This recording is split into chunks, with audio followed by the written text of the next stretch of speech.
Hey guys, thanks for tuning in to Brazilian Jiu-Jitsu Incorporated. Today's video is going to be about Scarfold offense. You got Scarfold. I got a few different ways to attack. Very fundamental. There's a lot more, but I'm going to show you my bread and butter, and I hope it helps you out.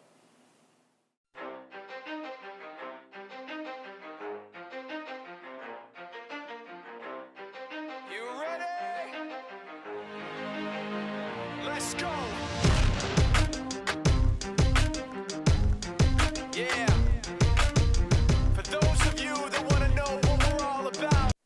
I've attained the Scarfold. I'm rolling. I've attained the Scarfold. Now I want to start working on my attacks. So the first one I'm going to do is the arm that I have is I'm going to grab the wrist, push down, and turn the wrist so now the thumb is up to the ceiling. I have one knee behind his shoulder as I grab my hamstring. The other knee now, the back of my knee will grab his wrist. And now I'm going to push down. I don't get the tap. I need to adjust this leg to the elbow. So if I go and bring this, now when I go to push down, I get the tap. Another way to apply pressure on this is this knee comes up. I bring it up, I get it. Now if I do both together, the tap comes up much more quicker.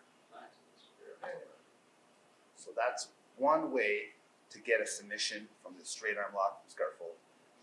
Practice, hope you like. I got Scarfold, I'm going for that straight arm lock. Now as I push down, he resists this way and I'm having a hard time. So all I'm going to do is straighten out my top leg. Once Scarfold position, I straighten out my top leg and now I drive the wrist down. His resistance was preventing me from going for the straight arm lock. So then I straighten out, I push down. I have to be delicate with this submission attempt because I'm attacking his shoulder here and I'm already feeling the tension. Then I'm gonna do this slow here, but I'm going to wrap this around over his wrist and the grimace is already there. So then now I'm going for the Americana with my legs and get the tap. So what I'm talking about is if you go ahead and resist me, I'm here, straighten out, down, up, it's over. Then here we go. Hope you like. I got Scarfold. Now I attempted to do this, except now he turns his wrist the other way.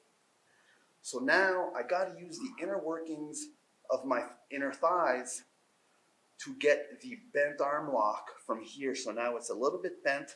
I want to drive his elbow over his shoulder, one knee down, one knee up, and I'm attacking the shoulder. This one's a little bit finicky. This one,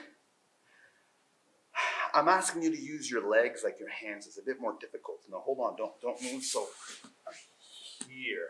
So with my legs, I want to drive this up, lift this and push this down. Now his shoulder is coming up to relieve the pressure, but if my body weight is here, not gonna happen. And that's when you get the submission from this position. So let me cover this again. I'm here, I go to attack the straight arm lock. I go and now he just bends his arm to protect. Now, instead of attacking the straight arm lock, I attack the bent arm lock by lifting my knee up, bringing my knee down, and get the bent arm lock. These last three arm lock attacks is all fun and dandy, except what happens when he grabs his own wrist to protect the arm. So he grabs his own wrist to protect the arm this way, and I can't get it. So I can start applying pressure and trying to attack, or I can bug his neck. I want to talk about bugging his neck. It will either get the submission, which could be illegal in certain tournaments, and if I don't get the submission, at least he has to unclasp his arm to start defending my neck. So from here is a lift, rotate, and then now he either taps or he has to start addressing my hands. And once that happens, then that gives me a go-to move to then go into one of my 3 arm lock submissions. So it's sort of a circle I want to do. Let me cover bugging the neck a little bit more when I'm finding this ain't working. I want to have the palm, facing the floor.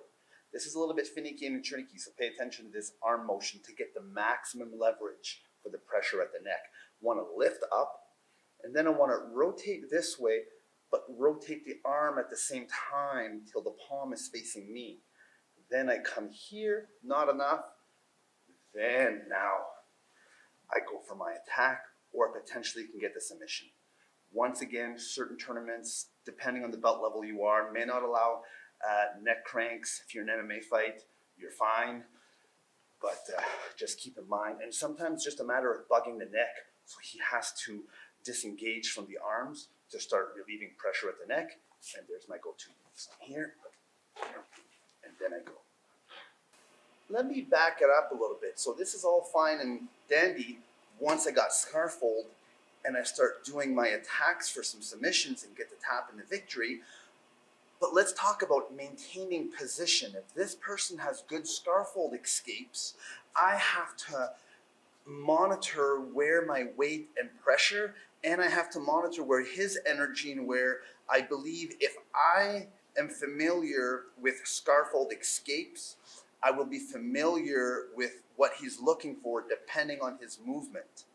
So if he's going to his side a little bit, I want to push back.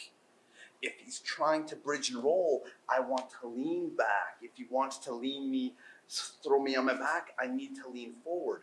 So this is something it's hard to discuss via video on the sensitivity and timing of my small nuanced movement. So I want to put my hip right now, because I'm teaching and I'm being a nice instructor here, is all my weight is on my hip on the mat. But in real live activity, I'm pushing forward and I'm rotating to be heavy. Now I'm going to release that pressure. I can't push too much because I'm going this way. I can't go back too much because he can throw me back this way. I can't go too much forward because he's going to bridge and roll. So I just want to talk about making sure you have to maintain position first before you start throwing some attacks and submissions in there. So you got to make sure your base, your balance, and that requires you to move, to have some movement, but also remove the weight off the mat and onto my partner. But you got to be aware of, are you doing too much this way? Are you doing too much this way? Is it too much forward? And then you got to know what he's looking for to able to counter that, to find the sweet spot on trying to transfer all my weight, taking my part of my rib cage, put it right on top of here where he thinks I'm actually 100 pounds heavier than I actually am.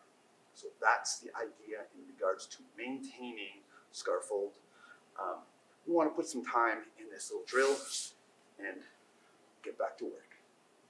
Now I want to back it up a little bit further and talk about how to get to Scarfold. So I talked about, the video is about the submissions. You got Scarfold, how to attack. Then I just finished covering how to maintain to position so you don't lose it. But now I want to cover how to get to Scarfold. And I find Scarfold is not really a position that people tend to go to.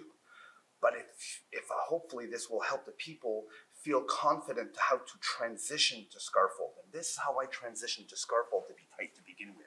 So everyone has control position number 2. Everyone seems to start side control from here, which is fine. So I got head, I got the underarm. I like to put the hip, so this elbow, I like to come underneath and I want to flare this elbow over his shoulder. So what I like to do from this position is I like to come over here to give him the opportunity to go underhook. So when he feels comfortable with the underhook, I lift the head, I maintain pressure so he doesn't go on his side. I lift the head so I can reach to get head control, and this hand will come underneath the shoulder. And then I transfer this nice tight Scarfold and I'm heavy. So So what I'm talking about is I'm in this position. If I remove body weight off my training partner, he's already looking for the underhook and now I've lost the position altogether. So it's important to maintain pressure and weight on your partner as I'm transitioning to minimize his escape options. But by driving this elbow nice and high and controlling this arm plays a big factor on it. So I'm tight, I come over here, I give him that space. He may go from here, I keep this shoulder down, I lift the head up, grab the shoulder. It's a nice transfer to Scarfold while still maintaining all my weight on my training partner. Now from here, panic sets in. I just gained 100 pounds. I'm super heavy. Go ahead, escape. So in strategy-wise, no, go ahead, escape. So in strategy-wise, I'm gonna wait till he throws me his top 3 submission escapes attempt for about 15, 20 seconds. Once he's calmed down a little bit, now I'm thinking, okay, let me do my attacks. I don't want to start throwing attacks here right away. I may be bumped. So I want to make sure I have a good base. Let his enthusiasm escape go down a little bit. Now I'm working for it. Go ahead. So if he doesn't want to let go, I start playing with his neck. Now I got something. So just want to talk about how to transition to Scarfold and a little bit of psychological strategy in regards to transitioning to Scarfold, maintaining position, then pulling the trigger on the attack. So you got to have a look at the bigger picture, have a bit of strategy, and I hope that helps you out. So those are my go-to moves for Scarfold. Be heavy is the key thing. Take the weight off the mat, transfer it all on your training partner, and I look forward to any questions or comments you got below, and I look forward to seeing you in the mat soon. It's like this, y'all. This is 10% luck, 20% skill, 15% concentrated power of will, 5% pleasure, 50% pain, and 100% reason to remember the name. He doesn't need his name up in lights, he just wants to be heard, whether it's the beat of the mic. He feels so unlike everybody else, alone, in spite of the fact that some people still think that they know him, but fuck him, he knows the code. It's not about the salary, it's all about reality and making